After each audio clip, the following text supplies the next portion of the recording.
First of all, thank you very much for giving me the opportunity, and again, apologies for the delay.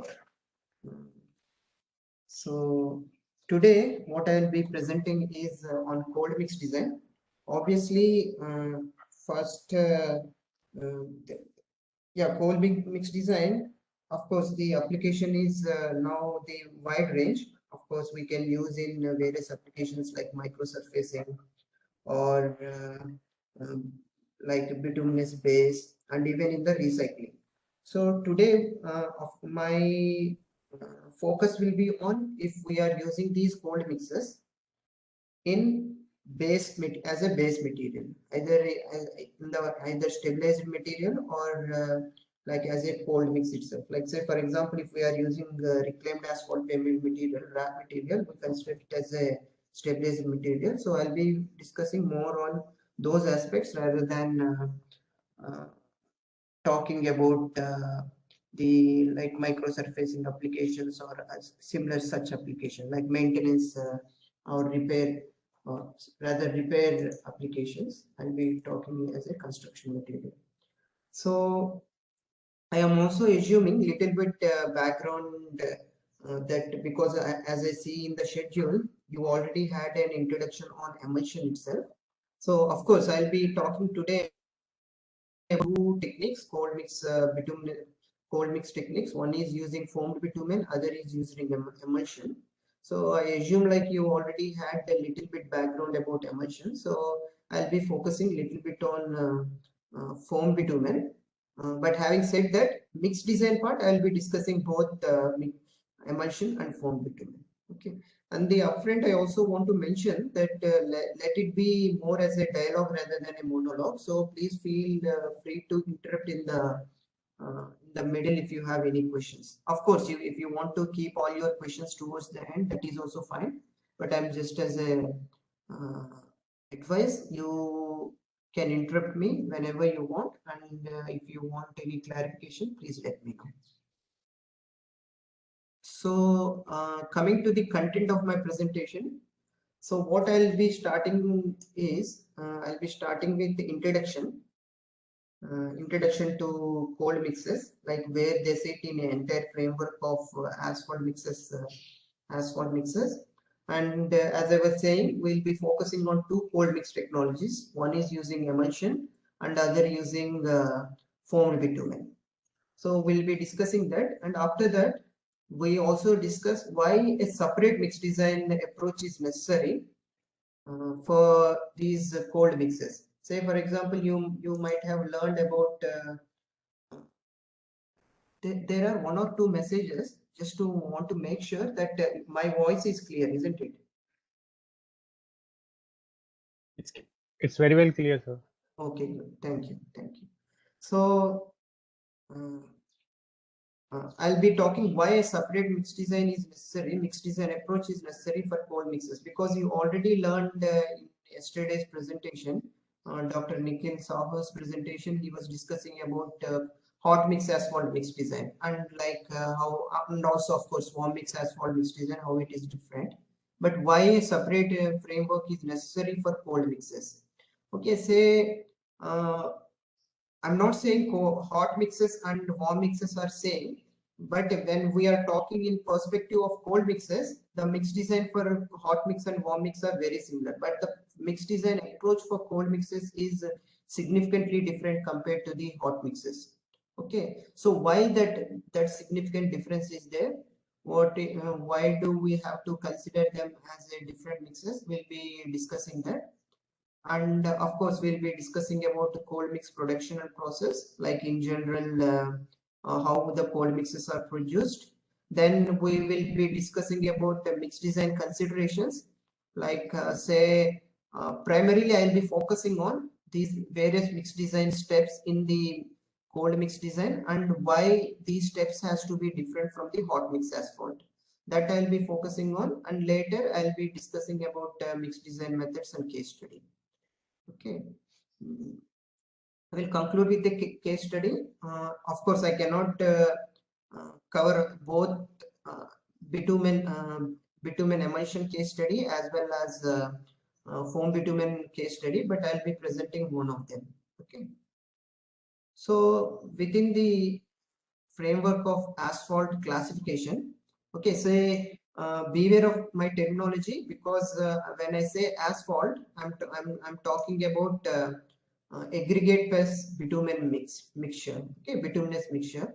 Okay, maybe like some other speakers might have used asphalt analogous to bitumen, but I think if you are familiar, like asphalt in USA, asphalt is relevant with bitumen. Basically, they use to represent bitumen, they use term asphalt. So, but when I'm saying here asphalt, I mean bitumen plus aggregate mixture. Okay, when we see within the where in the entire asphalt classification, so these cold mixes somewhere sit in the other end. Okay, yesterday you might have discussion about hot mix, okay, and warm mix, okay, in which like you need you have to heat the aggregates, okay, in these two technologies. Of course, warm mix as half warm mix as well. There is another like which is an intermediate between cold mix and warm mixes. But in these technologies, you heat the aggregate. So because of that, amount of fuel you use to produce these mixes is significantly more compared to the cold mix asphalt. So in the cold mix asphalt, what happens is we do not heat the aggregate. Of course, say for example, if we are talking about foamed bitumen technology, we heat the bitumen. Even during the production of emulsion as well, we heat the bitumen. Okay, but the amount of energy required to heat the aggregates is much more, relatively much more compared to the amount of bitumen required to heat the bitumen itself. Okay, so aggregate require more energy, more fuel to consume. They consume more fuel. So that's why almost, although it is showing 0, it is not entirely true. There will be slight amount of energy required to heat the bitumen if it is formed bitumen mixes. If we are talking about emulsion as well, we heat the bitumen during the emulsion production, but the energy is relatively low. So as you can see on the right side, obviously the hot mix asphalt, as you might have noticed yesterday, like you heat the, depending on the type of bitumen we use, we heat the bitumen or aggregates. Rather, we should talk in terms of aggregate, okay, rather than bitumen, because in the cold mix techniques as well, we will be heating bitumen to these temperature 160 170 degrees, but aggregates, we do not heat the aggregates in this cold mix technology. Like whatever at ambient temperatures, even we can use the moist aggregate as well. Okay, I'll come to that later, but essentially we do not heat the aggregates in cold mixes. In hot mix, we heat it to 130 to 190 degrees depending on type of uh, bitumen we are using. And say for example, if you are using RAP material, reclaimed asphalt material, today I'm not talking a lot about RAP, what is RAP material, but you might have already heard about RAP material. What is RAP material? It is the material reclaimed from the pavements that are already distressed. Okay, you mill the material, or there are some other techniques, we call it as in situ recycling. We'll come to that little bit later.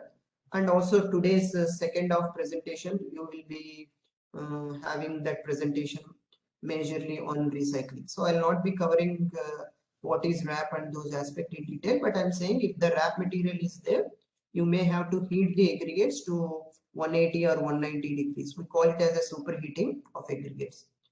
And the intermediate, the next technology, like we also have a warm mix asphalt, as you might have heard yesterday, like you will be adding some additives to bring down the viscosity of the bitumen uh, at the compaction and production temperatures viscosity. Uh, that those technologies we call it as a warm mix asphalt.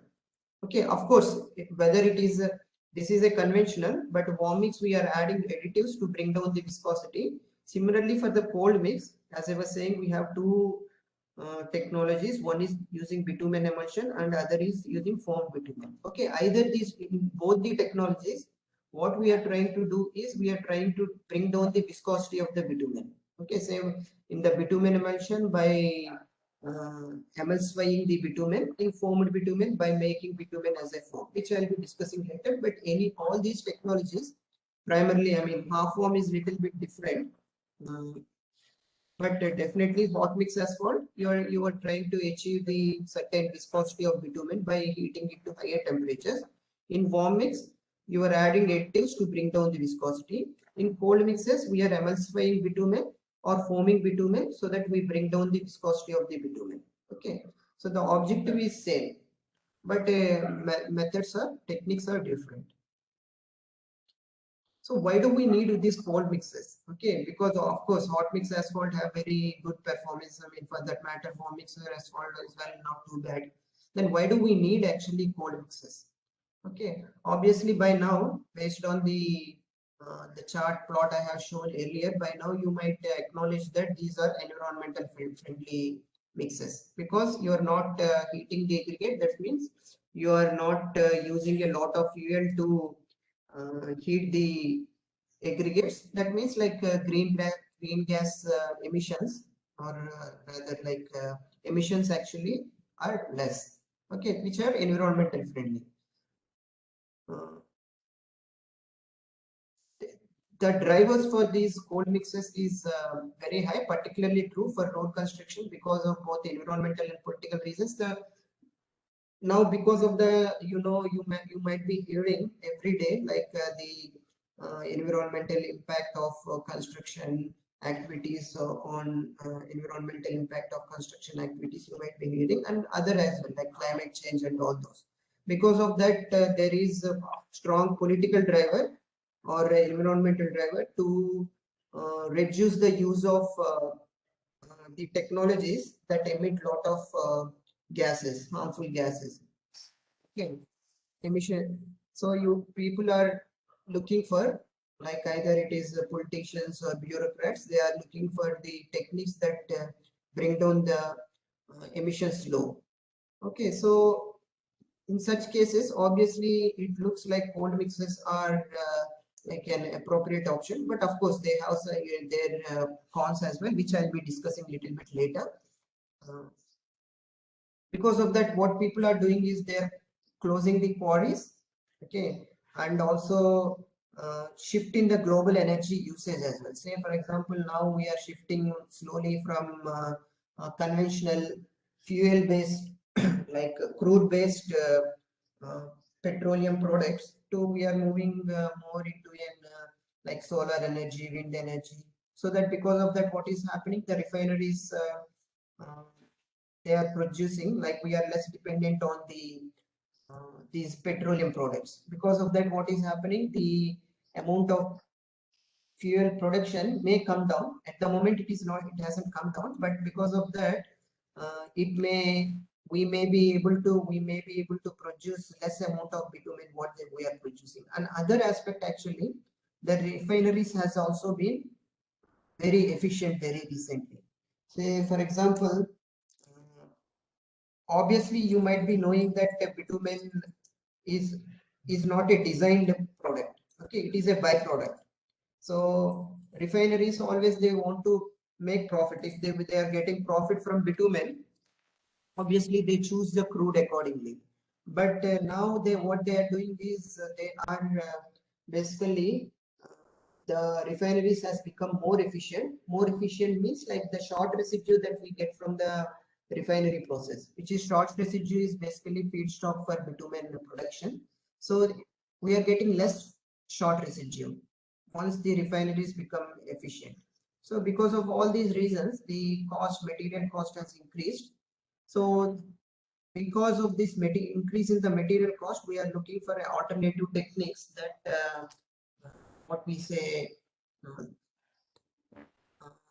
that are less expensive, as well as the recycled material where it can be used. Say for example, these cold mix technologies are very convenient for use in the as a recycling option. Okay, so we can incorporate a significant amount of wrap material, like unlike hot mix asphalt. On hot mix asphalt, for various reasons, which might be covered in later presentation, like in the second half presentation, like there are significant many reasons why we had to limit the wrap material, amount of recycled material in hot mix asphalt. Okay, but whereas in the cold mix asphalt, you can go as high as 100% actually. So there are projects successfully have used 100% of wrap material using cold mix technologies. Okay, of course, for hot mix asphalt as well, people have used 100% wrap, but the cases are very, very few. Whereas cold mix technology, 100% wrap has been used like in significant number of projects. Okay, in India as well, like many projects have used close to 100%. Okay, up to 95%. Just other 5% is for the correction of grading, etc. But they can be used 100%. So there are number of benefits. Obviously, one benefit is construction time. Particularly if we are adopting technologies like cold in situ recycling, which I'll be talking in the later slides. If we are adopting cold in situ recycling, again, cold in situ recycling, this is cold in situ recycling. Okay.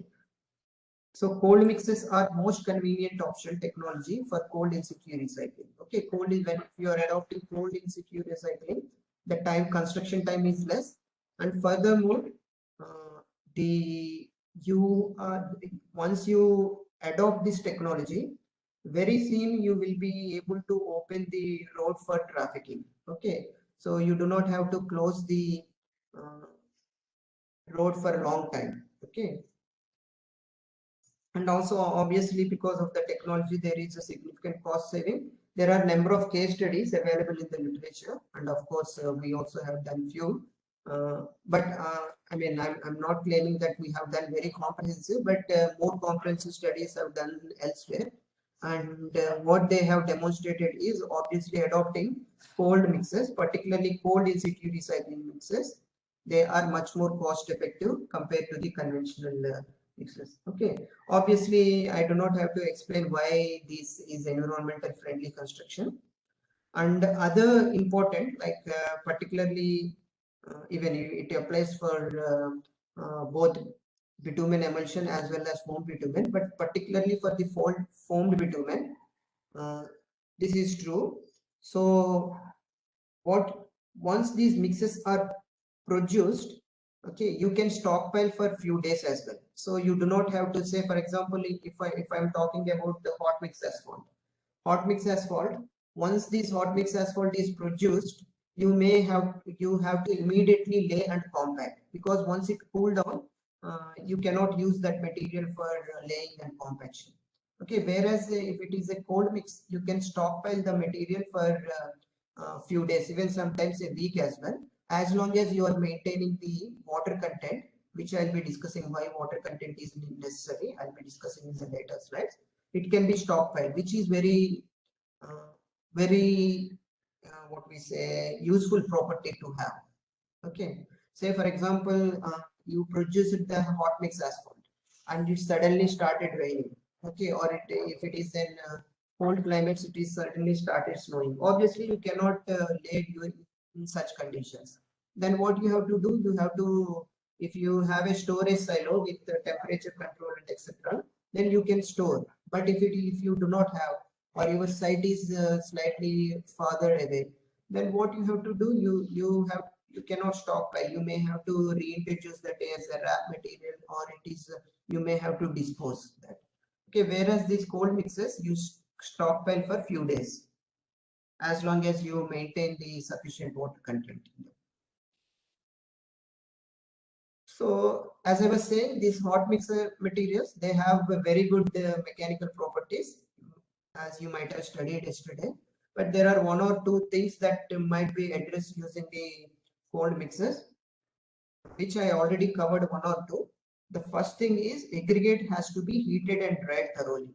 Okay, this is very important when you are producing the hot mix asphalt. Okay, so if you do not heat or dry the aggregates, if you do not dry thoroughly and if you do not heat to sufficient temperatures, you might not be able to coat the bitumen entirely to these aggregates, and they may in future susceptible to the moisture damage as well. So for that, you have to heat the aggregates to very high temperature, as we discussed earlier as well.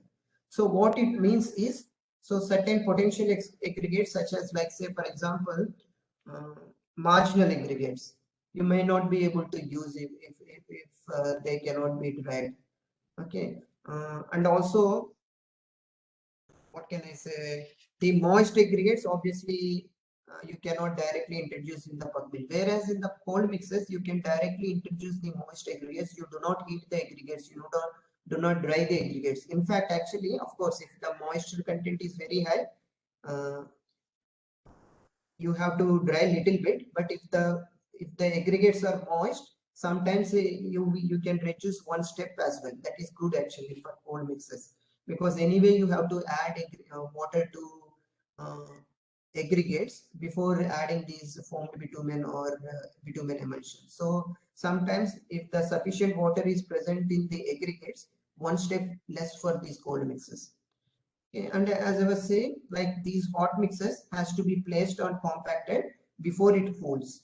Okay, so you can, before it cools, you have to compact, place and compact. Whereas cold mixes, this is not a constraint. You can stockpile these cold mixes. Okay, so either it is a formed bitumen or an emulsified bitumen. So you can use these alternatives instead of hot mix asphalt. Of course, there are some pros, some cons as well, some drawbacks as well for cold mixes, which we might discuss a little bit later. Okay, this is a little bit about introduction for these cold mixes, why these cold mixes are needed, in what situations we can use these cold mixes. Okay, coming to these technologies, of course, you might have had this discussion on bitumen emulsion, so I'll not be spending a lot of time on bitumen emulsion. So what you are seeing on the left side is a image for microscopic image for emulsion. As you can see here, you can see these are all, whatever you are seeing on the left side photo, these are all bitumen droplets. Okay, bitumen droplets in water medium. Okay, so whitish thing you are seeing is in water, and the round droplets, they are bitumen. As you can see, they are of different sizes. They are obviously, you might have had already knowledge of bitumen emulsion, like the bitumen droplets suspend in the water medium. Of course, this with the help of, they just do not suspend by themselves. You may have to add the emulsifier, okay, cationic or anionic emulsifier. Typically in India, we use cationic emulsion. Okay, so what happens is, what we do is we introduce water and emulsifier and bitumen, obviously heated bitumen, into colloidal mill. This is a colloidal mill. So we introduce this bitumen into a colloidal mill, which rotates at very high RPM, okay, up to like 5,000, 6,000 RPM. So because when we are introducing heated bitumen, what happens is the bitumen, this colloidal mill, because we are introducing into the colloidal mill, it breaks the bitumen into small droplets, as you can see here. And because we are introducing the emulsifier, that emulsifier, what it does is it forms as a missile to the bitumen droplets, and what it does is it does not allow these bitumen droplets come closer together and agglomerate. If we do not add bitumen, if we do not add emulsifier, what would happen is, once they form into a small droplets, that is not a problem. But after some time, these droplets agglomerate and they form into a single bitumen globules, okay, which we do not want. So to avoid that, what we do is we add the emulsifier. Okay, so emulsifier is basically surfactant. You might have heard about surfactant. So they are surfactants. As you can see here, this is again bitumen droplets of varying size. We are talking about in microns. Okay, and these, of course, I haven't plotted it properly, but these dots, whatever you are seeing, assume these are emulsifiers. Okay, so these are charged this is charged when this is charged, either it is a positively or negatively charged. They do not come close together because opposite charge, they repel. Okay.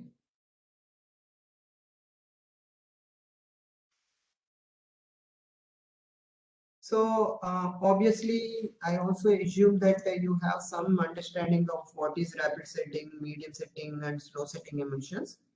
Okay, I'm not telling. I hope that was covered, but the type of bitumen emulsion we use for the cold mixes is typically slow setting. Okay, slow setting emulsions. Obviously, you might know by now the what is breakage of emulsion. Okay, so breaking of emulsion is separation when these emulsions come in contact with aggregates. Okay, the emulsion, whatever the bitumen present in the emulsion and water separates out. Okay, that is called setting. We typically use slow setting emulsions. Okay, because in cold mix asphalt, you have some time to mixing, and of course, you may have to have the emulsion shouldn't be break before compaction. So it should only start breaking after compacting the mix. That's why we use slow setting emulsion. Okay, and also because we have fine aggregate typically for dense graded mixes, we also have fine aggregate within the mix. So if we are having a fine aggregate within the mix, we can only use slow setting. If we use medium setting or rapid setting, of course, rapid setting cannot be used for the cold mixes. Even medium setting, particularly if fine aggregate is present, we cannot mix the fine aggregate with the medium setting emulsion because it starts breaking before mixing process finishes. And also maybe even if it starts mixing process is finished, even if it doesn't break, but before it we compact the mix, this breaking process initiates. That's why we try to use slow setting emulsion. Okay. So of course, rapid setting we cannot mix with the aggregates. That is a problem because you have very less time before for breakage of emulsion.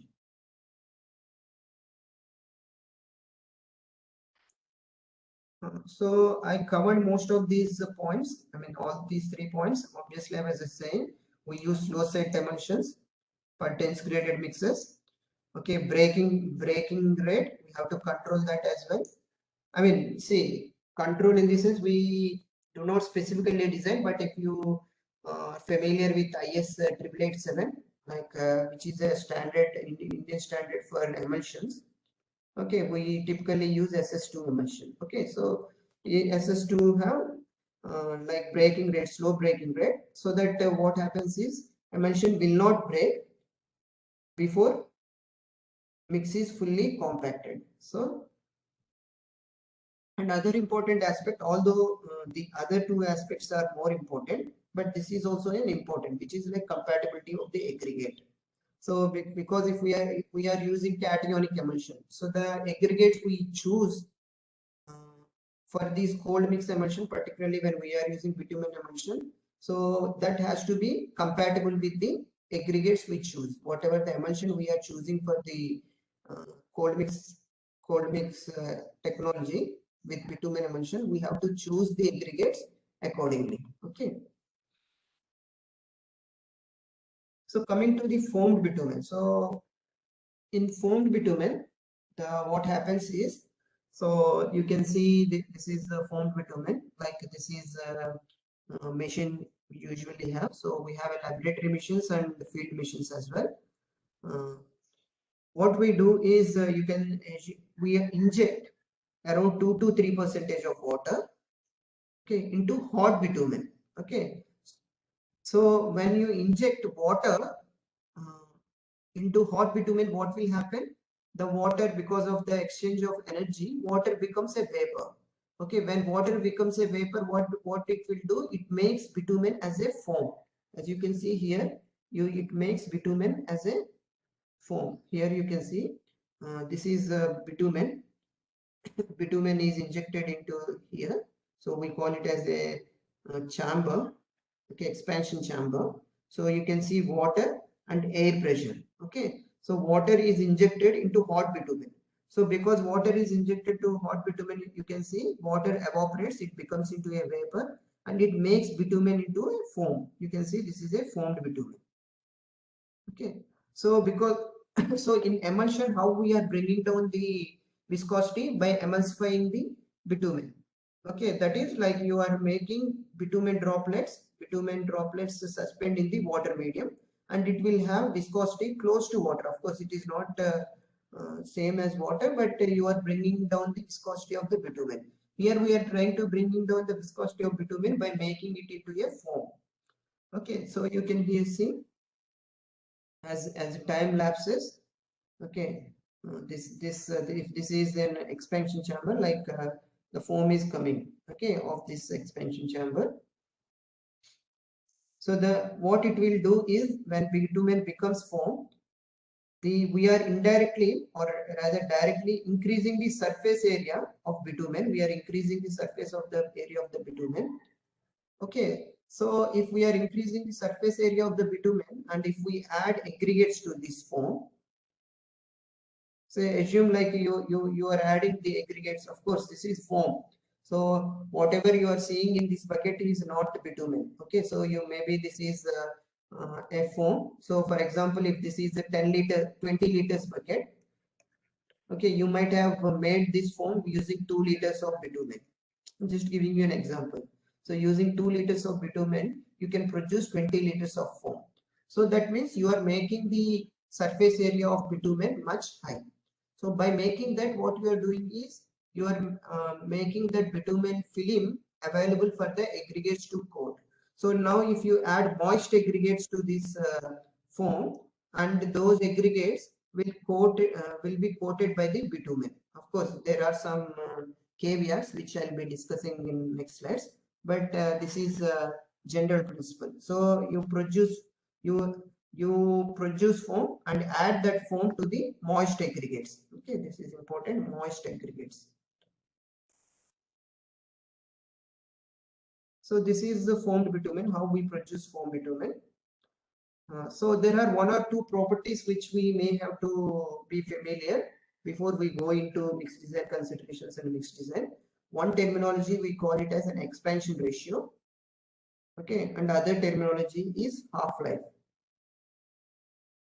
Okay, half-life. So obviously when you introduce water into the hot bitumen, it volume expands. Okay, so as you can see, the volume, this is whatever you are seeing. Say for example, I introduced 1 liter of bitumen. Into 1 liter of bitumen, I injected some water. So you can see the initially, obviously it might have started somewhere here. So what is happening? So this is actually, in fact, this is the expansion ratio curve for the VG40 bitumen. Okay, so it increases.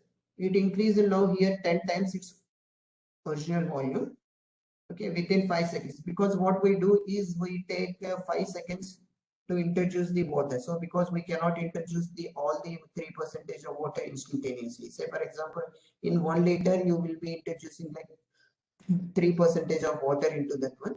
So you might be introducing at certain rate. That rate depends like for 5 seconds. Okay, depending on the volume of the bitumen, the rate changes, water rate. Okay, so here you introduce the water and the bitumen expands. Now it has expanded by 10 times.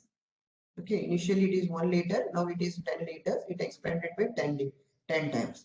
But it will not stay at that maximum volume forever, isn't it? Because it is a foam. Foam, what happens? The bubbles, they decay, that is they burst. Okay, so as bubbles burst, the volume keeps on decreasing. As you can see, the volume keeps on decreasing, and it will remain at some point of time. Okay, I think this exercise was carried out using 2 liters of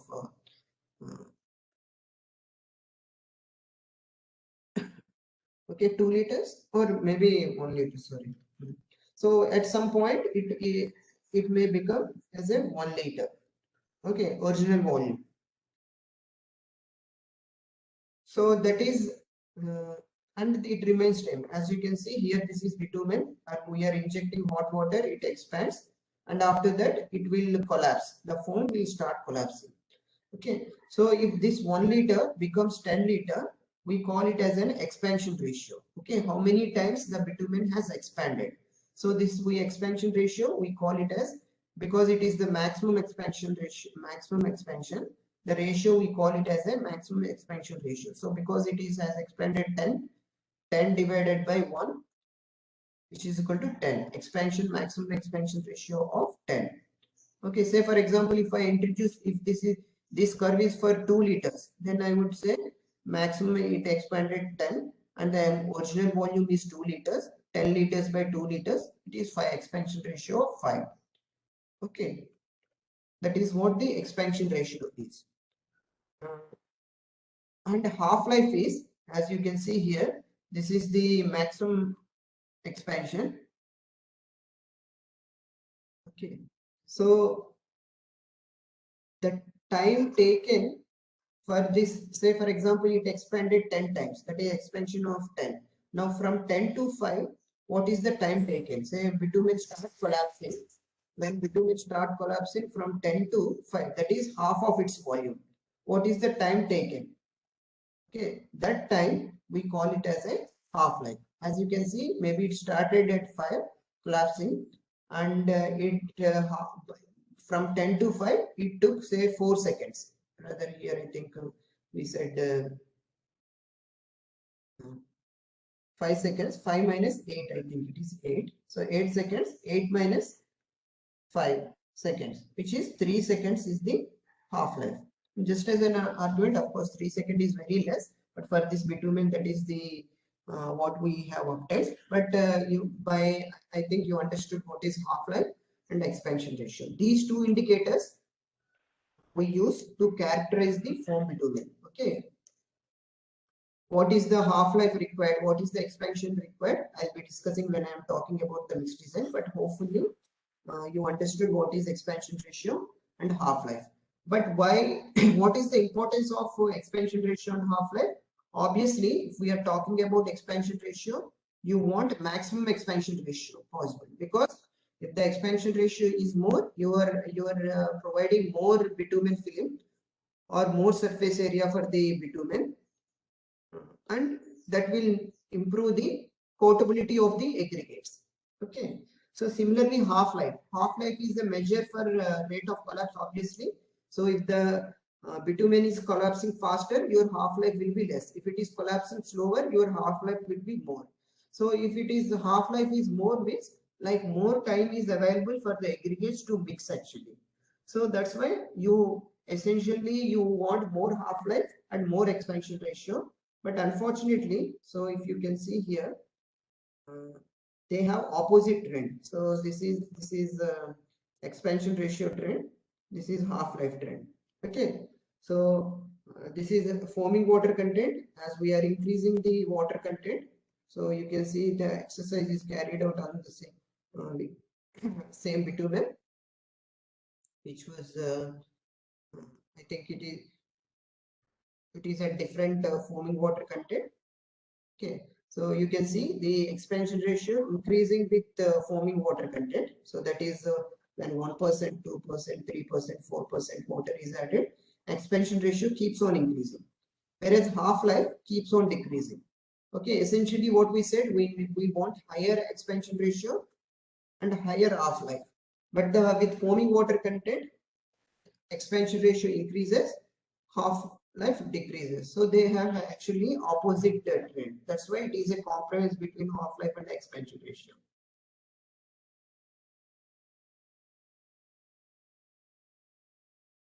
So coming to the processes, cold mix technologies, of course, there will be little more detailed classification in later today's second half presentation, but just for your discussion sake, for our discussion sake, we have two processes in the cold mix technology.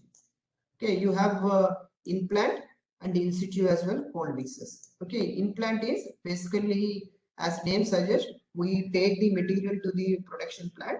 So usually cold mixes, if you are familiar with the WMM wet mix wet mix plants. We can use wet mix plants with the emulsion supply line. You can use those emulsion plants for producing the cold mixes. Okay, so it is a simple cold wet mix plant in which you have water pipe, water line, cement line. For that you add emulsion line and you produce this mix. Okay, so obviously in situ recycling, in situ particularly for recycling we use in situ cold technique, in situ process basically. But it has more advantages considering to the implant. But in special cases, say for example, you want to have a close control of the quality of the mix. Okay, then you may be able to, you may want to use implant mix. Okay, say for example,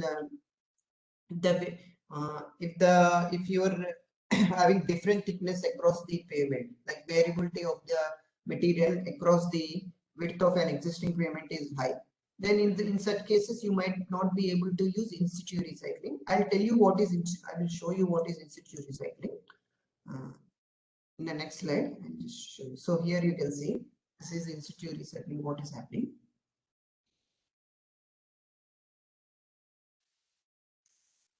This is recycler.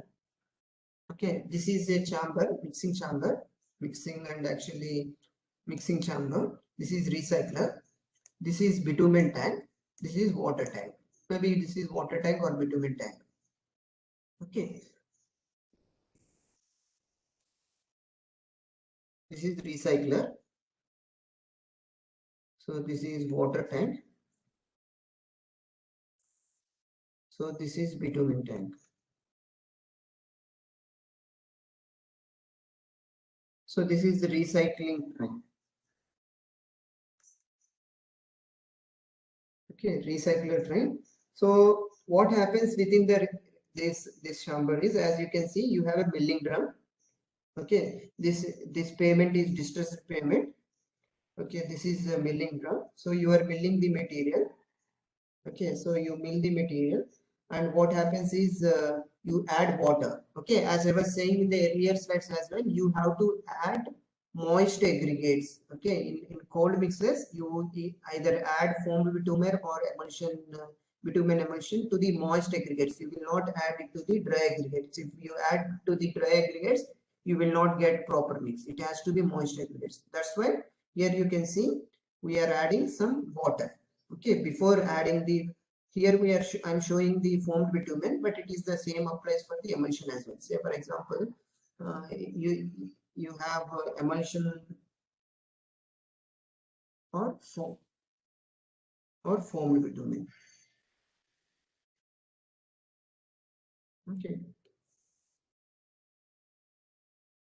So here you can see foamed bitumen is added, and within this drum itself, because it is rotating, you are mixing as well.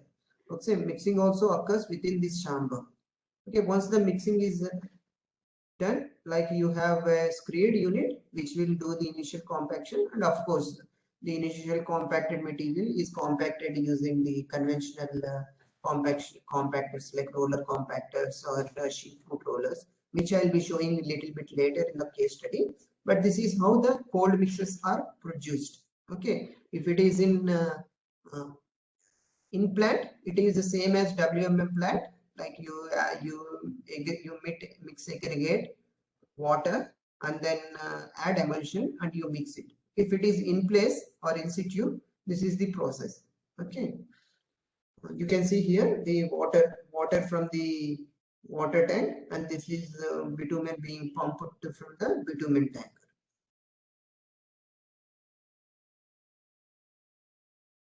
So this is actually how we produce the cold mixes. Then why do we need a separate mix design approach? Okay, by now you might have had some answers. Obviously, is how we produce these mixes is significantly different from the what we say the hot mixes. Hot mixes we heat the aggregate, but as I have been repeatedly saying, like in cold mixes we add water. Okay, which is very important for actually it has both pros and cons as well, because water is essential for a proper mixing and compaction of these cold mixes. Say for example, if we are talking about bitumen emulsion, okay, say if we do not add water, whenever the bitumen emulsion comes in contact with the dry aggregate, it will break immediately. As soon as possible, you will not be able to coat the emulsion to the aggregates. Okay. Similarly, in the formed bitumen as well, if you are having a dry aggregates, you will not be able to coat the aggregate. Okay. That is in terms of mixing. Okay. That is coatability. When it comes to the compaction, like if you do not have a moist aggregates, obviously you will not be able to compact the aggregates as well, because they are in very dry state. Whereas in hot mix asphalt, because you are adding hot bitumen, you will be able to compact, because the bitumen acts as a lubricant between the aggregates particles, and you will be able to compact. Whereas in the bitumen emulsion mix or foam bitumen mix, particularly in the emulsion mixes, the emulsion itself acts as a lubricant, and you should be able to compact. But in foam bitumen mixes, if you have because your bitumen is not in emulsified form, so you will not be able to compact at all this foam bitumen mixes. So essentially the underlying point is water is very important for the appropriate coating of the bitumen uh, in the cold mixes and compaction of these mixes as well.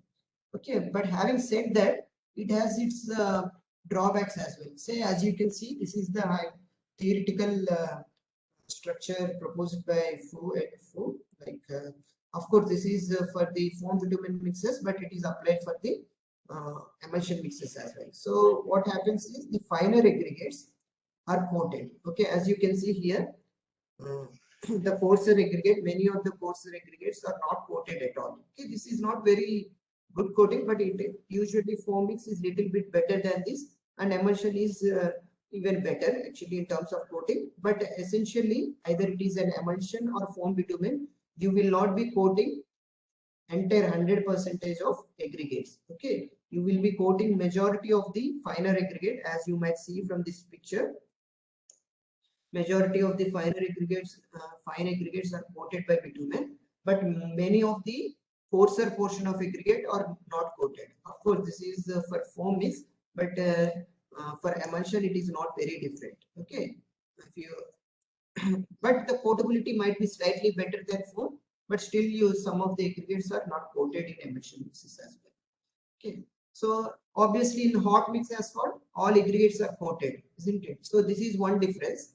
The other difference is because we are adding some water, okay, unless we lose some water, they will not gain strength, because you are adding, say, for example, 4% or 5% by weight of aggregates.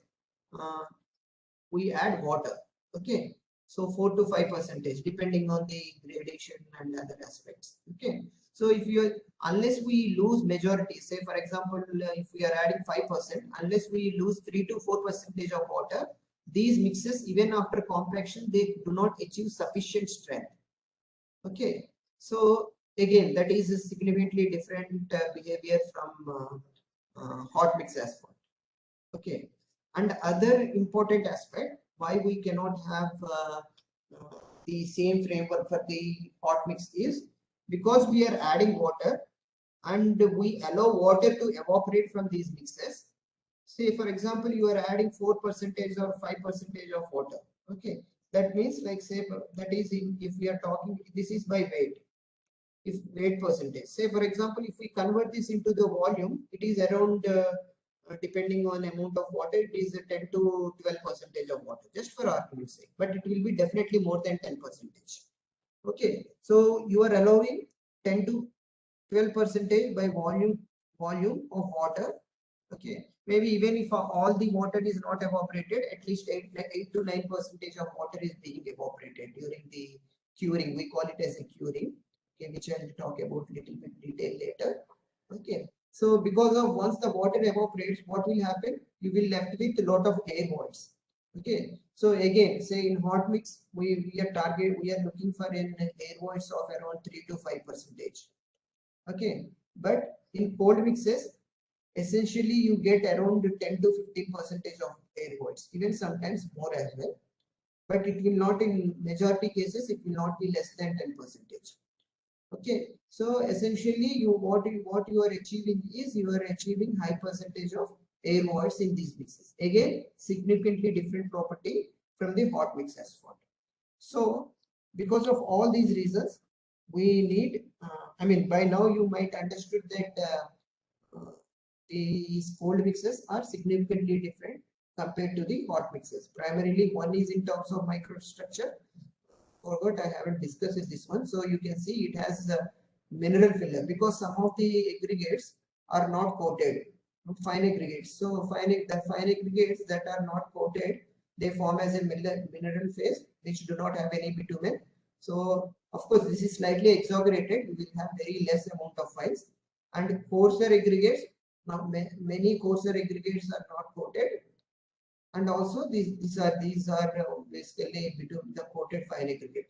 Okay, so in true sense, if you exchange this black with the brownish or grayish, then it is appropriate representation. But just for argument's sake, you can use.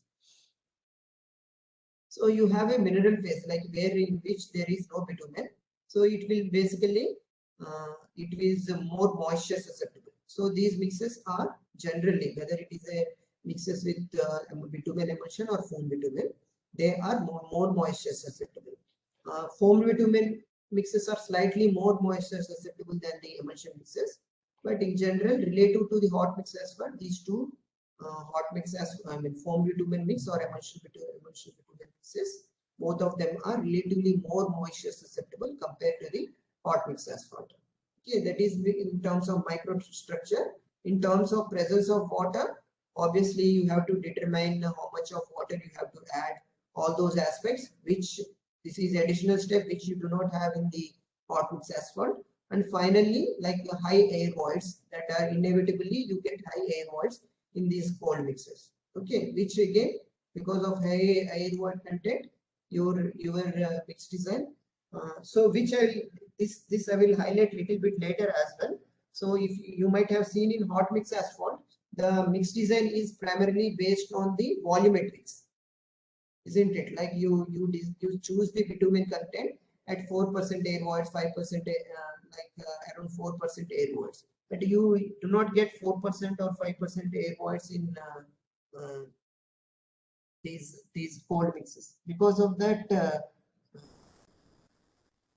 you cannot use the volumetric based mix design for cold mixes. We hardly use, of course, some agencies recommend, but we hardly use emulsion, volumetrics based emulsion mix design. Okay, so you can see here, this is a foam bitumen after, like, of course, this is poor mixing, but you can see this is fresh aggregate that is produced using foam bitumen.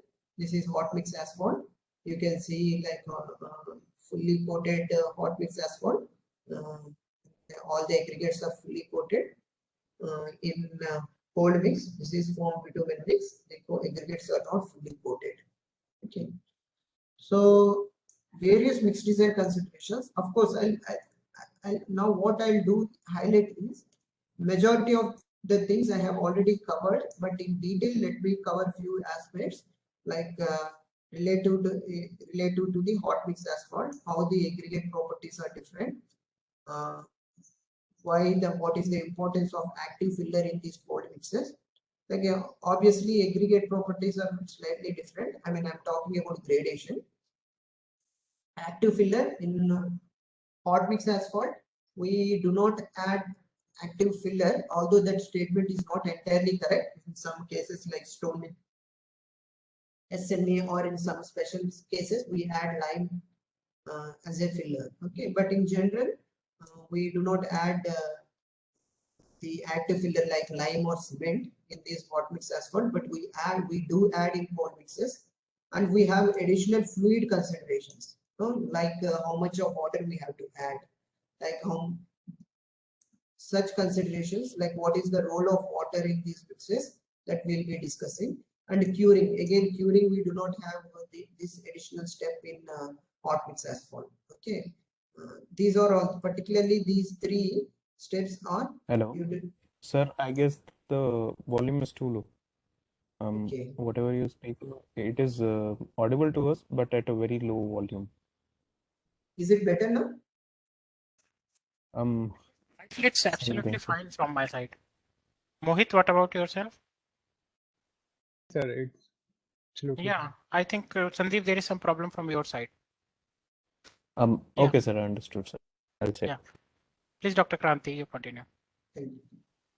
So these three steps, particularly these three steps, like active filler, fluid consideration, and curing, is significant. Is the difference, major difference in hot mix and cold mix design. Okay. So of course, I'm spending a lot of time on these mix design considerations, but these will clarify once we get clarification on these mix design consideration. Mix design is straightforward. Okay, mix design is steps, isn't it? Number of steps where it is straightforward if we understand why, what is the importance of each step. Okay. So with regards to the aggregate properties, of course, wide range of materials can be used. Like you can use wrap material, you can use crushed precious stone, you can use marginal materials that are marginal for hot mix asphalt. Those material you can use for the cold mixes. Okay, moist aggregates can be used for the cold mixes. Materials, unbound layers that are reclaimed from the existing pavement can be used for the cold mixes, particularly FDR. If you have heard about term FDR, full depth reclamation, which is like you can do with cement as well, but you can use with the either bitumen emulsion or foam bitumen. So for those, like we use almost entire depth of pavement. Okay, so you can use number of combinations. For all these combinations are suitable for these cold mixes. Okay, very less restrictions are available. Particularly, say for example, marginal. If we consider certain aggregates marginal for hot mix asphalt, they still can be used using cold mix asphalt. If not for high volume roads, at least for the low volume roads. Okay. But the important aspect in cold mixes is usually they have large amount of filler. Okay, say we are talking about so 5 to 10% of less than 0.075 75 micron material. Okay.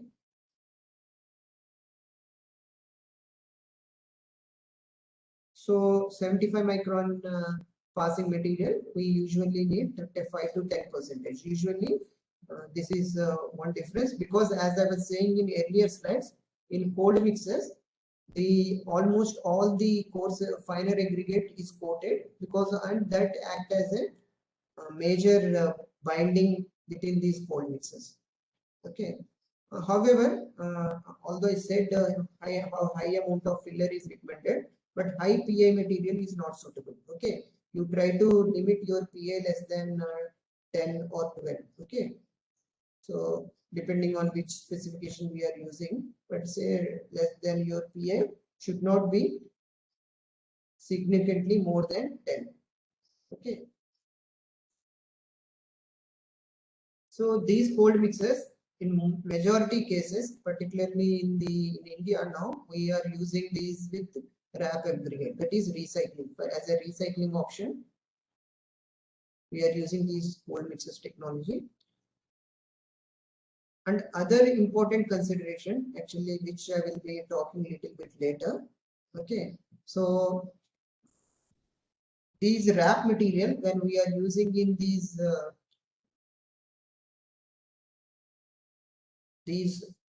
cold mixes, we consider the bitumen that is present in the wrap material as inert.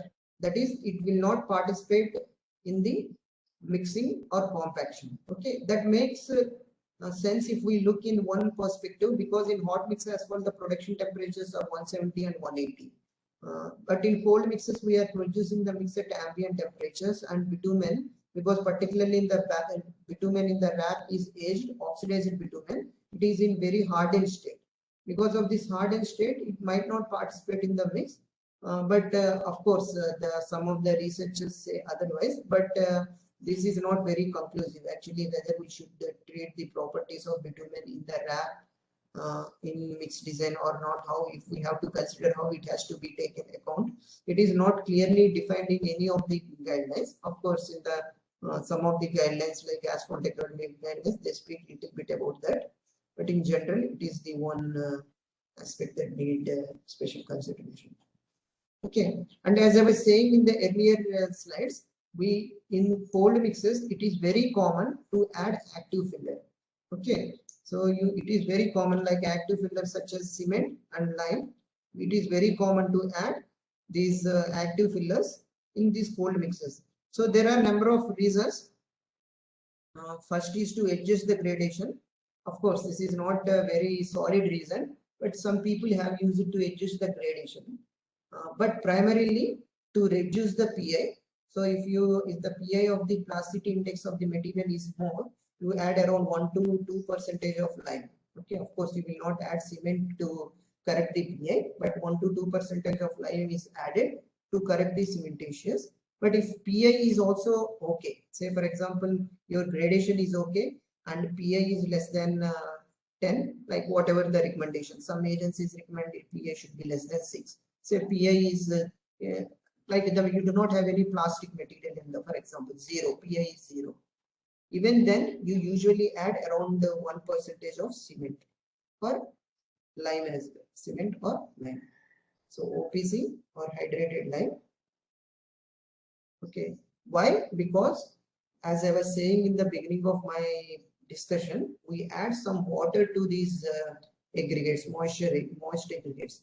So when you are adding water, what is the resultant is you have to lose some water. Okay, unless you lose that water content, you will not be able to get the strength.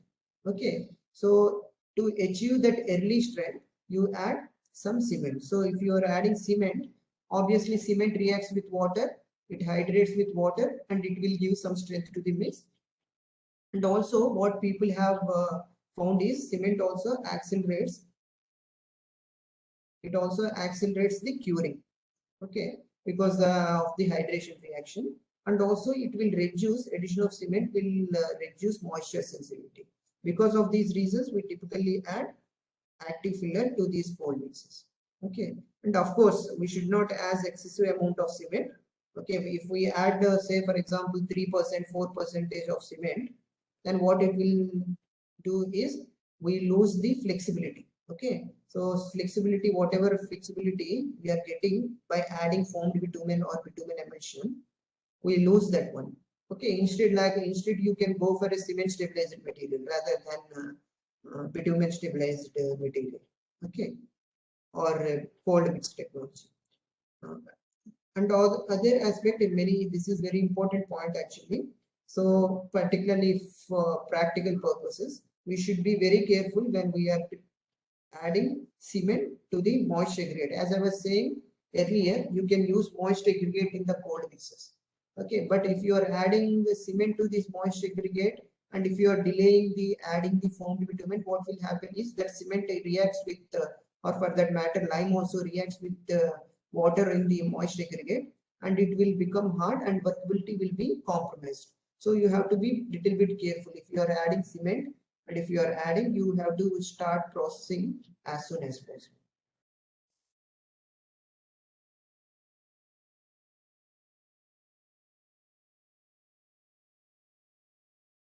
So coming to the fluid considerations. So as I was saying, like you would want to add water to the to produce these cold mixes. We already discussed what is the importance of the cold mixes. Okay, so water helps in dispersion of bitumen. I mean, here I said form bitumen, but it also applies for the emulsion as well. Bitumen emulsion in the mixing and to coat the aggregates during the mixing. Okay, and also water acts as a lubricant during the compaction. So insufficient water reduces the workability of the mix and causes inadequate compaction, and of course too much also causes delayed curing. Okay, excessive water also causes agglomeration. Okay, these are, see, the water addition is very important, but having said that, you should not add too much water, you should not add too less water. But what is the correct amount of water? Okay, so what is this correct amount of water? Different agencies say, for example, if you look into Asphalt Institute guideline, that is MS 14. Okay, the concept is different. If you are looking into Asphalt Academy guidelines, that is South African guidelines, how they consider is different, and Australian guidelines it is different. But let us discuss the like what it is. Like usually, for you to get in, obviously this you might have already seen. Okay, for soil, like maximum dry density and optimum moisture content. This is the curve we use. Okay, so here we are talking about, rather than water, we are calling it as a fluid. Okay, fluid content. So why we are calling it as a fluid content? This is particularly for the bitumen emulsion mixes. So we consider fluid as water plus emulsion. Okay, so that means in the emulsion you have water in the emulsion plus residual bitumen. This basically water and emulsion together, we call it as a fluid.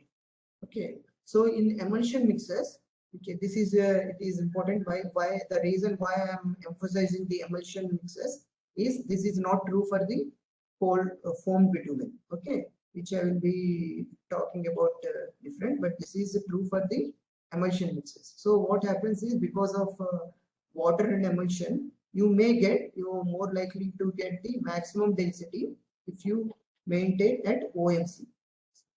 Okay, optimum water content equal to optimum fluid content. Okay, there is what fluid content is water plus emulsion. Okay, so not exactly, but close to optimum water content. So for example, you can perform what you can do is you can perform this OMC, or optimum water content, and MDD test using modified Proctor test. Okay, and determine the optimum water content.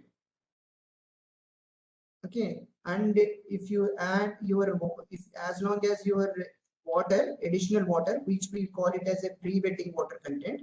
So pre-wetting water content is water content we add to the aggregate before injecting emulsion or foamed bitumen. Okay, so if you, as long as your pre-wetting water content and emulsion content you maintain close to optimum water content determined from modified Proctor test, you will be able to achieve sufficient density. Okay, so this is all right for emulsion mixes. Whereas if you are talking about foamed bitumen, that is not the case. As you can see here, this is foamed bitumen mix that is produced using 2% foamed bitumen, 3% foamed bitumen, 4%. Okay, this is VMA. Okay, whatever you are saying is VMA. VMA you might have heard yesterday. This is the void seam mineral aggregate. That is where you get a best compaction, what we say, compaction and aggregate skeleton. Okay, so you can see from 1% to 1%, there is this is around 1%. From here to here, this is 1%, and from here to here, it is 1%. What does that mean? Like bitumen is not, so your total fluid content has increased, and your the total fluid content at which you are getting maximum good packing characteristics, okay, that is the maximum more density has been increasing. Okay, that means like almost the same amount of bitumen. What does that mean? Like that means like what bitumen is not at all contributing in compaction. So this is a significant difference in emulsion mix design and foamed bitumen mix design. Actually, if we are talking about, if we put these mix designs, cold mix design and using foamed bitumen and cold mix design using emulsion, this is the only place we get a significant difference. Other steps are more or less the same. Of course, bitumen selection is also slightly different, but the major difference within the mix design is this fluid considerations. Okay, as I was talking, like in emulsion, you try to keep optimum fluid content close to optimum water content so that you achieve the maximum density for compaction. Whereas in foamed bitumen, that is not true. You compact it, in fact, actually optimum water content. Okay, that is like whatever the you add water, all the water content plus bitumen is addition. Okay, but mixing usually we carry out at a point called fluff point. Fluff point is actually water content at which we get the maximum volume, loose volume actually, maximum loose volume. We call it as a fluff point. This fluff point is around 65 to 85% of optimum water content obtained from modified Proctor density test. Modified Proctor test. Okay, as I was saying, like the bitumen has negligible contribution to fluids for compaction, whereas because of that total fluid content concept is not valid in foam bitumen mixes. Whereas in the emulsion, so if we are talking about bitumen emulsion, so as we discussed, it residual bitumen contributes in compaction. Why it contributes? Because by the time of compaction, bitumen has not breaked. Okay, bitumen is still in terms of in emulsion. Because of that, bitumen also contributes in the compaction, not to the same level of water, but close. Okay, so the total fluid content concept which we discussed earlier is valid. And also this water, whatever the water we are adding, pre-water content is very important, as I was said, like it will prevent premature breaking of the emulsion. As you can see here in this slide, this when these emulsion mixes are laid, so this is implant emulsion mix that is brought and it is being laid actually. So when first laid, these emulsion mixes look in brown in color. Okay, as you might know, these emulsion looks in brownish in color until it breaks. Only it starts changing color. It becomes black only after the breaking. That is, the water and the bitumen breaks. Then only it start changing color. Okay. So another important consideration which I have already briefly discussed is the curing. Okay, so the why curing is very important. Obviously, as I was saying, as we lose, we can only gain more strength, gain sufficient strength if we lose the water. Say, for example, if you are curing, this is not true for the hot mix asphalt. For example, in hot mix asphalt, whether you leave it at 20 degrees or 5 degrees, the properties might not change. Okay, whereas say for example cold mixes, you leave one sample at 5 degrees.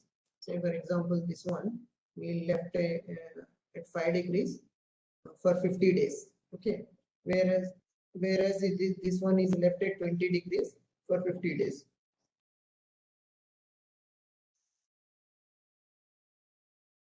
So 5 degrees and this is 20 degrees. You can this is the ITSM. Actually, ITSM says this is analogous to resilient modulus. Not exactly resilient modulus, but for just for the discussion sake, indirect tensile stiffness modulus ITSM is. So you can see there is a significant difference in the resilient modulus of these materials. Whereas if this is the case with the hot mix asphalt, whether we leave it at 5 or 20, as long as we keep the test temperature constant, you will not have this much amount of difference. There may be very slight difference, okay, because of aging, that is very, very marginal, but you will not have this amount of difference. Okay, so what is the implication of this such behavior of cold mixes in mix design? So you have to have exact curing regime. Okay, so curing regime you need to have. Say for example, usually curing regime for the cold bitumen stabilizer mixes particularly, we have around, say, you always have to test after 3 days of the producing the sample and cure at the 40 degrees C. So you have to place the sample at 40 degrees centigrade and for 3 days, and exactly after 3 days you have to test. such requirements are not there for hot mix asphalt. Okay, hot mix asphalt, it can be few days late or few days early. You cannot, for example, for the cold mixes, you cannot delay or you cannot test early as well. So it has to have this step, additional step.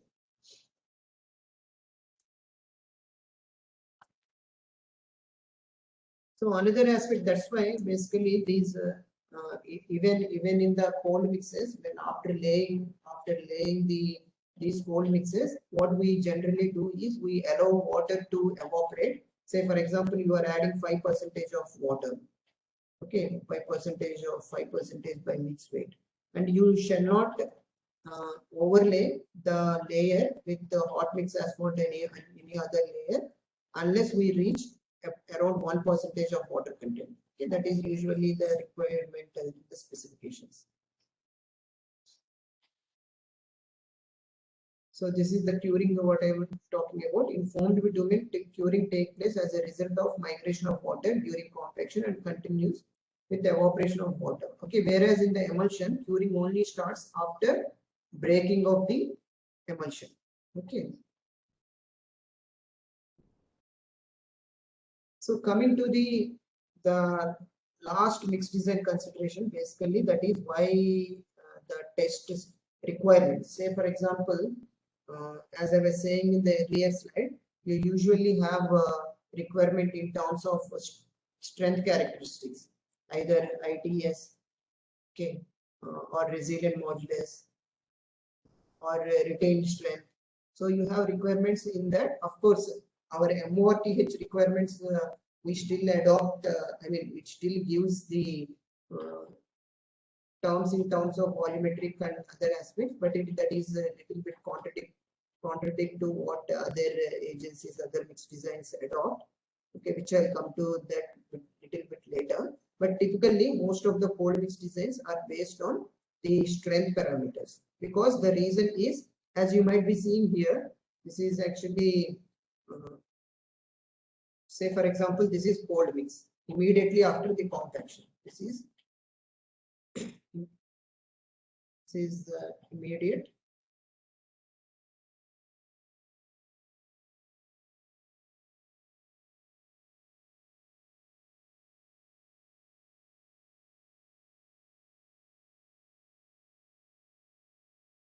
Okay, this is after, like say, after 3 days.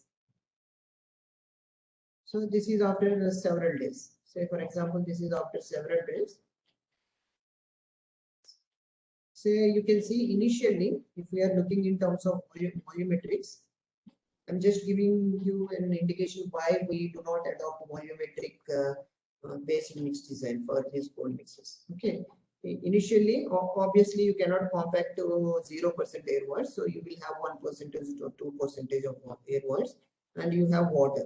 Okay. After 3 days of curing, as I said, 3 days at 40 degrees, the water content will reduce. Say initially the volume is around water volume is around 10% and air voids is 2%. Now with the water volume has come to 2 to 3% and air voids content come to 10 to 11%. And even after several days, like you completely dried the aggregate, there is no water at all. Okay, so you will be having around 10 to 15% of air voids. Okay, because the water has evaporated. And as you can see, the water, these volumetrics never remain constant. Okay, so after 3 days, after 4 days, even the air voids will increase. After 5 days, air voids will increase, and it keeps on increasing as long as the complete dries. Okay, so that is not the case with the hot mix asphalt, because it is only 2-phase, rather 3-phase if we are talking about in terms of volume. So you have air voids, bitumen volume, and aggregate volume. Whereas in cold mixes, you have also water, and that water phase is also not stable. Because of that, we cannot adopt the air void criteria. Okay, although as I'm saying, my statement contradicts what is the MORTH requirement, but this is the the general acceptable mixed design procedure called by records. Okay, so that's why we usually have a parametric study in terms of indirect tensile strength or resilient modulus, test to choose the design bitumen content for the cold mixes. So this is what I'm talking about. This is the cold mix design requirements specified in MORTH document. As you can see, we have a mixed minimum stability, retained stability. That is, retained stability is stability of the mix after soaking in the water for 24 hours. Okay, the compaction effort suggested is 50 kilo, and the air voids is 3 to 5%. And it also mentions in the document, MORTH document, air voids requirement refers to total volume occupied by air and water, which is impossible to achieve. Okay, so because for the reasons I have mentioned. Okay, so it is impossible to achieve this 3 to 5% void, but still it is there. Of course, in the later versions it will may change. And percentage of coating, we have to achieve 50%. As I was mentioning earlier, like you may not be able to coat the aggregates completely, but the minimum requirement is 50%. Okay, whereas the foam bitumen, this is MORTH requirement, this is IRC requirement. This is the IRC 120. Okay, which is the for the recycling. For cold mixes, particularly for emulsion, we have another guideline which is IRC SP 100. Okay, but it doesn't have requirements in terms of dense graded mixes. Okay, and also for the recycled materials, it suggests to use Asphalt Academy TG 09 guidelines. Of course, there is a TG guidelines has the latest version, 2020 version as well, but TG is the South African guidelines. Because this foam bitumen technology and cold mix technology is has significantly advanced stage in South Africa. That's why the IRC SP 100 suggested to use, if you are using recycled material, TG09 guidelines. If it is conventional aggregates, you have to use Asphalt Institute MS14. Okay, manual series 14. We have to use these guidelines for the design. So you can see IRC 120 for foam bitumen mixes, it suggests to have ITS drive of 225 kilopascal. I hope by now you know what is indirect tensile strength. Test and ITS wet, you have to have 100 kilopascal. These are the requirements as per IRC 120 guidelines. Okay, let me discuss the mix design process. Okay, I will not go into every minute aspect, but I have covered most of the concepts by now in the mix design consideration. It is just numbers I'm not showing. Okay, say first step in cold mix design, if we are using the foam bitumen mix, of course, as I was saying, there are two steps that are significantly different for foam bitumen mix design and bitumen emulsion mix design. Okay, for foam bitumen, these two are, one is bitumen selection. Okay, for in foam bitumen for foaming, for emulsion as well. Like and the fluid consideration. So let me explain this difference in foam bitumen mixes. As I was saying, you need to perform these foaming exercise. Let me show you. Bitumen plant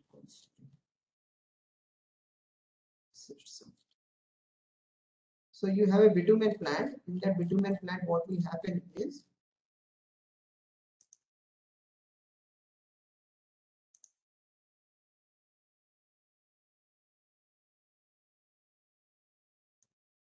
so what we do is we add water. So we can conduct this exercise at different water content. So 2 to 3%, 2% initially, 2.5, 3%, 4% water. Okay, and we get the foam. And what we do is we measure the expansion ratio as we discussed here and half-life as we discussed here. Okay, we measure the expansion ratio and half-life. Okay, and we choose the foaming water content such that, say here you can see IRC 120 requires a foaming minimum expansion ratio of 8 or 10 depending on the temperature of the aggregate. Say for example, if it is greater than 10 degrees, then we have to choose 8 expansion ratio, 6 half-life. So let us assume we are choosing 10 and 6. Then you can see the minimum expansion ratio of 10. We are getting around 3.5 or 3.6. Okay, and half-life of 8. Did I show correctly? So sorry.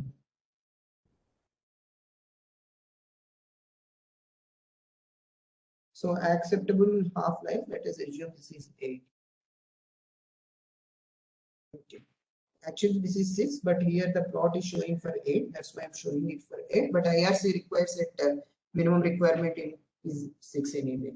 So if it is the 8, then we are obtaining this around 1.8. So basically, then you choose the water content average of these two numbers, 3.6 plus 1.8 divided by 2. We choose that as a foaming water content. So at this foaming water content, and of course we carry out at different temperature. This one is at 170 C, but you carry out at 160, 170 and 180 in steps of 10 degrees, and foaming water in steps of starting from 2 to 5. Okay. And wherever you are getting the best foaming characteristics, you choose those as a foaming condition. Whereas bitumen emulsion, we use slow setting emulsion as per IS 887. Okay, so now you choose the bitumen emulsion and foam bitumen. What you do is you add water to the aggregate. But now again, the second step, that is important step, that is different from the hot mixes, is how much amount of water. Okay, as I was telling you earlier, like that OFC has to be close to OMC. Okay, OMC is as determined by modified Proctor. You try to maintain OFC as close to OMC. OMC equal to, obviously, FMC is field moisture content, whatever the moisture already present in the aggregate, and EWC, and this is residual bitumen content. This is water present in the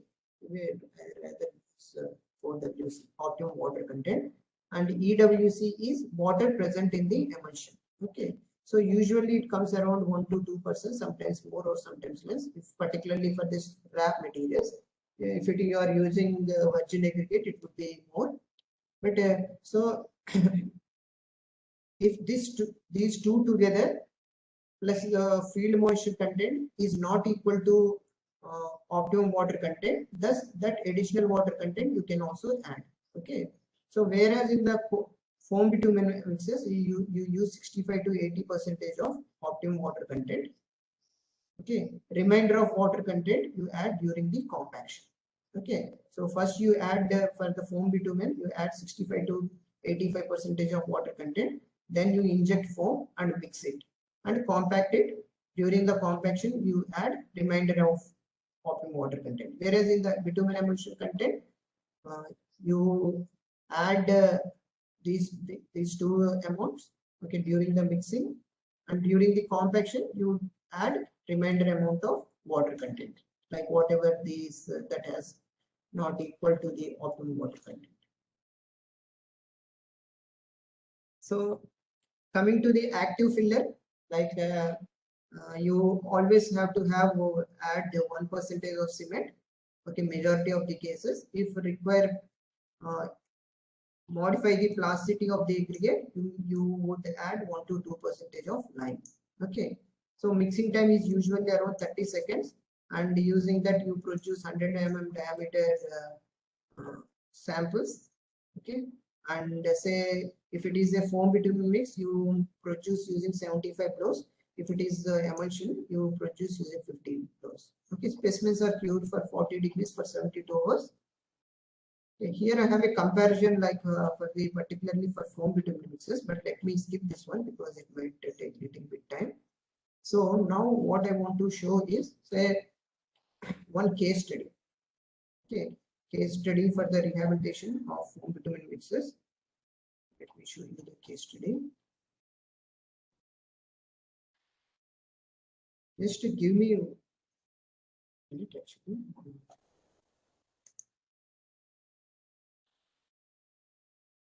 Sure.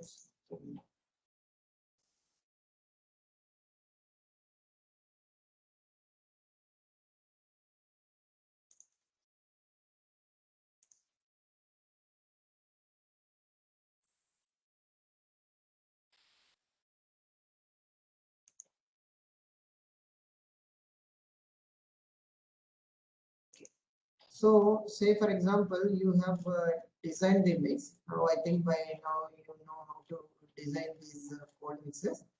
Of course, the rest of the steps are same as hot mix as well. What you do is uh, actually I had slide, but because that slide I'm missing.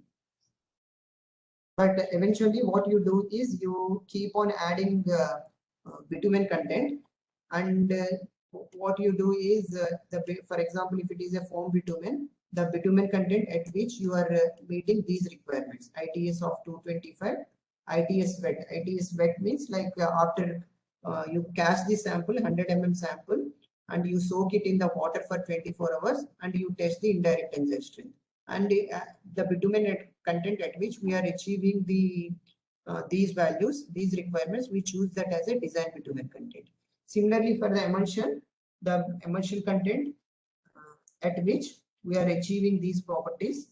Of course, as I was saying, it is impossible to achieve this air void requirement, but usually these requirements we usually choose the bitumen emulsion content. Okay, so now you, for example, you have a bitumen emulsion content.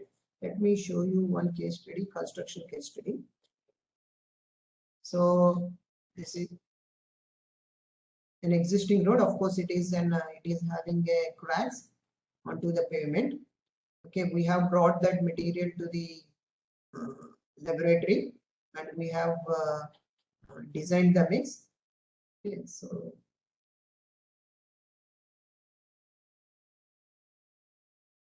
and for us actually,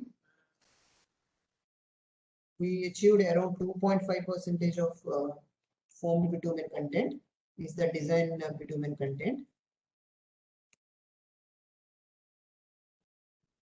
You can see here we are milling the mix, the surface layer, pre-milling was done, so that the final profile of the pavement is maintained. Okay, because of course, if you do not mill, what will happen is your finish levels may increase. That's why you can see the milled pavement, that pavement is milled.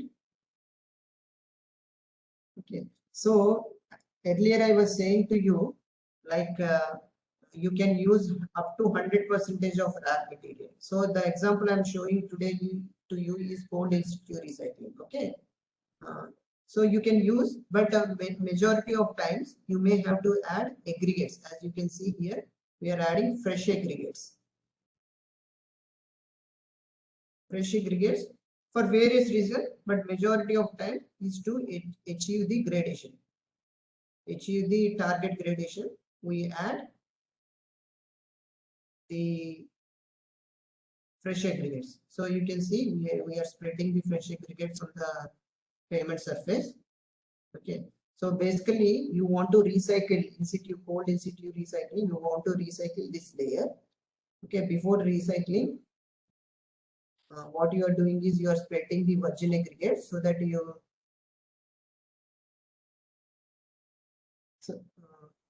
I can see some messages, but let me come back to those messages. I'll be finishing in just 5 minutes. I'll take as many questions as you want. So we are spreading the aggregates. Here also we are spreading. This is after spreading the aggregates. Now, as I was mentioning, typically in the cold mixes, we usually add around 1% of cement. Okay, here you can see the cement we are adding. The important thing is, if particularly the conditions are windy, then you spread some water and then spray the cement so that it will not blown away. Okay, say for example, here the people are there. If you do not moist the aggregate and spread, if it is windy, it will blow to these this traffic. Okay. So here, this is the recycler I was showing earlier. So here, this is recycling is going on. So recycling, and this is bitumen tank. This is bitumen tank or water tank. I mean, I do not remember which one is bitumen and which one is water, but it doesn't matter. One is bitumen tank and one is water tank, which are pumping to this recycler. Okay, this is recycling these layers, and you can see the mix is coming behind. You can see the mix, only 60 recycling that you see. And you have actually within this here the setup you all have already seen, but here you can see this is the drums, and the setup inside is this setup. And your drumming mill, upward drumming. You can see after the recycler, this is the mix how it looks. And typically now latest recyclers you do not need to grade actually, but this is the old project. And we still are grading the recycling mix for to achieve the profile. But the latest recyclers you do not have to do this one. You can see the grading is in progress. And similar to say, for example, in hot mix asphalt, we do not use sheave foot roller. This type of roller we call it as a sheave foot roller. Okay, because you have such a lugs, we call this as a lugs. Okay, so you compact using sheave foot roller. You see the compaction using sheave foot roller. So after that, we compact using the steel drum and using pneumatic tread roller after that.